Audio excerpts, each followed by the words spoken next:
শপথ অনুষ্ঠানে ওয়াইসি কেন জয় ফিলিস্তিন বললেন, কি হবে তার? আল জাজিরা একটি রিপোর্ট প্রকাশ করেছে প্রথম আলো।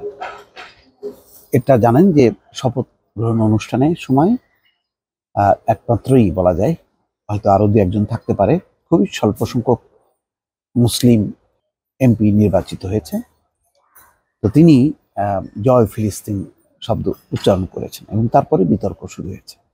এমনকি তার বাসায় আক্রমণ হয়েছে, হামলা হয়েছে, তার নেম প্লেট কালি দিয়ে মুছে ফেলা হয়েছে, পোস্টার টানানো হয়েছে জয় হিন্দ বলে। তো এখন প্রশ্ন হচ্ছে যে ওয়াইসি কি এটার জন্য কোনো সাজা পাবেন? অনেকে দাবি করছেন তাকে সংসদ থেকে বহিষ্কার করা হোক, লোকসভা থেকে।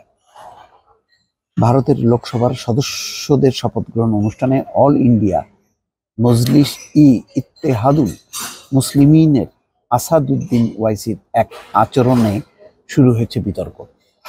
গত মঙ্গলবার শপথ বাক্য পড়ে ওয়াইসি বলে ওঠেন জয় ফিলিস্তিন, আর এই নিয়েই শুরু হয় বিতর্ক। সংস্কৃত ভাষায় জয় শব্দটির আক্ষরিক অর্থ বিজয়, তবে অনেক ক্ষেত্রে কারো প্রতি সমর্থন বোঝাতে এই শব্দের ব্যবহার হয়। বলা হচ্ছে জয় ফিলিস্তিন বলে ওয়াইসি তাদের প্রতি সমর্থন জানিয়েছে। অন্য একটি দেশের প্রতি আনুগত্য প্রকাশের মধ্য দিয়ে ওয়াইসি সাংবিধানিক অঙ্গীকার লঙ্ঘন করেছেন বলে অভিযোগ তুলেছেন ভারতীয় জনতা পার্টির সদস্যরা। নরেন্দ্র মোদী তারা তো অলওয়েজ মুসলমানদের যে কোনো উদ্যোগ, যে কোনো আয়োজন তার বিরোধিতা করে, এবারও তার ব্যতিক্রম হয়নি। কিন্তু এসব অভিযোগ অস্বীকার করেছেন ওয়াইসি। আচ্ছা, কি ঘটেছিল সেদিন? এখানে বলা হচ্ছে যে ভারতের জাতীয় নির্বাচনে জয়ী হওয়ার পর সংসদ সদস্য হিসেবে 542 জনের সঙ্গে শপথ নেন ওয়াইসিও। সংসদ সদস্যদের অনেকে এ সময় করতালি দেন।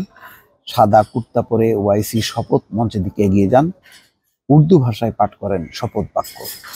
শপথ পড়তে গিয়ে ওয়াইসি বলেন, আমি আসাদুদ্দিন ওয়াইসি লোকসভা সদস্য হিসেবে নির্বাচিত হয়েছি।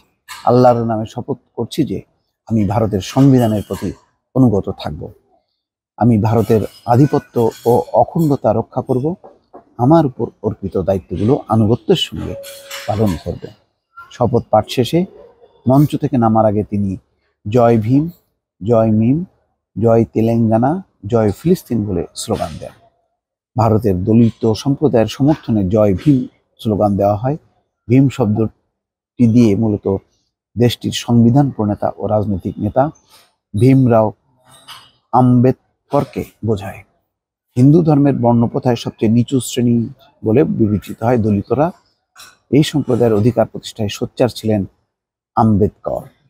মিম উর্দু বর্ণমালা একটি হরফ, এর উচ্চারণের সঙ্গে ইংরেজি এম বর্ণের মিল আছে। জয় মিম স্লোগানে ওয়াইসি তার দল অল ইন্ডিয়া মজলিস ইত্তেহাদুল মুসলিমিন বুঝিয়েছেন বলে ধারণা করা হচ্ছে।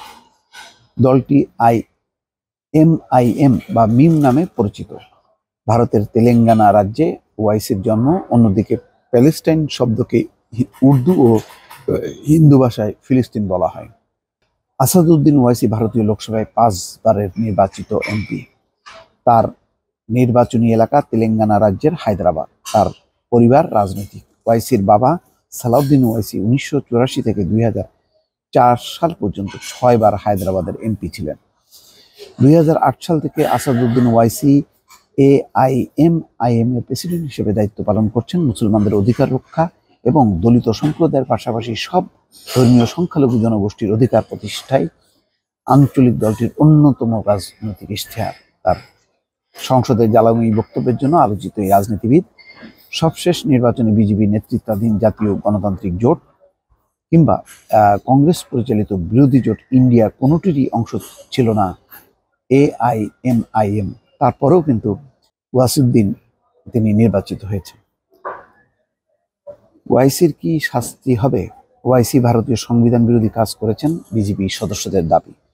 দলটির তথ্য প্রযুক্তি বিষয়ক প্রধান অমিত মালভিয়া মঙ্গলবার সামাজিক যোগাযোগ মাধ্যমে এটি দাবি করেছেন। তো আসলে যত যাই বলা হোক না কেন, ওয়াইসির প্রতি বিরোধী দলের সমর্থন থাকবে এবং তিনি স্বাধীনভাবে তিনি শব্দ উচ্চারণ করেছেন। এখন যতই তাকে কোণঠাসা করার চেষ্টা করা হোক না কেন, তার বাড়িতে হামলা করা হোক না কেন, ওয়াইসি বলেছেন যে তিনি এসবে ভয় পায় না। দর্শক ভালো থাকবেন, আল্লাহ হাফেজ।